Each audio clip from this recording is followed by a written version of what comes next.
Ֆուտբոլի եվրոպական ընկերակցությունների միությունը UEFA-ն սպառնում է որակազրկել Եվրո 2016-ի մրցաշարի մասնակից Ռուսաստանի եւ Անգլիայի հավաքականներին երկրպագուների նոր անկարգությունների դեպքում։ Երեկ UEFA-ն կարգապահական վարույթ է սկսել Ռուսաստանի դեմ Մարսելի Ստադ Վելոդրոմ մարզադաշտում եւ դրան հարող փողոցներում անցած շաբաթ օրը ռուս երկրպագուների հրահրած զանգվածային անկարգությունների փաստով։ Մարսելում ծանր բախումներ են տեղի ունեցել ռուս եւ անգլիացի երկրպագուների խմբերի միջև։ Մեծ թվով խուլիգաններ ձերբակալվել են, կան տասնյակ տուժողներ, մի քանիսի վիճակը ծանր է։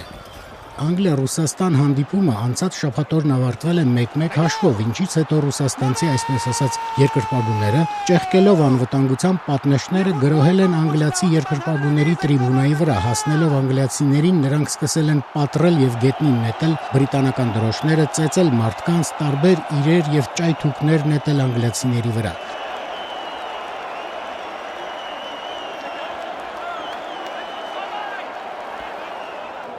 Մարսելի գլխավոր դատախազ Բրիս Ռոբինի պնդմամբ գրոհը նախաձեռնած թվով մոտ 150 ռուսաստանցիներ իրականում խուլիգաններ են։ Il y a eu environ 150 supporters de nationalité russe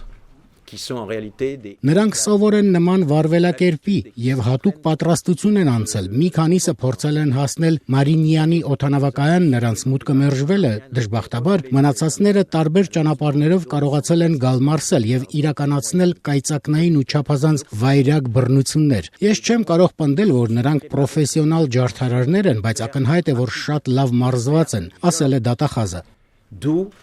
la difficulté de procéder à leur interpellation. Je ne veux pas dire que ce sont des professionnels de la violence, mais ce sont des gens extrêmement entraînés. 20 ռուսաստանցի բերման է ենթարկվել, 2-ն արտաքսվել է Ֆրանսիայից, 10-ի հարցը քննվել է արագացված կարգով, եւս 7-ի վերաբերյալ որոշում կընդունվի ավելի ուշ։ UEFA-ն ռուսներին մեղադրում է խուլիգանական արարքների, ռասիստական պահվածքի, մարզադաշտ արգելված ճայթուկներ անցկացնելու եւ դրանք մարդկանց վրա նետելու համար։ Մարզադաշտի հաղորդավարը ռուս երկրպագուներին բարձրախոսով մի քանի անգամ ռուսերեն դիմել է խաղից հետո տեղերում մնալու կոչով, սակայն նրանք անտեսել են հորդորը։ UEFA-ն վարույթը սկսել է միայն Ռուսաստանի Ֆեդերացիայի նկատմամբ։ Որոշումը այսօր կընդունվի։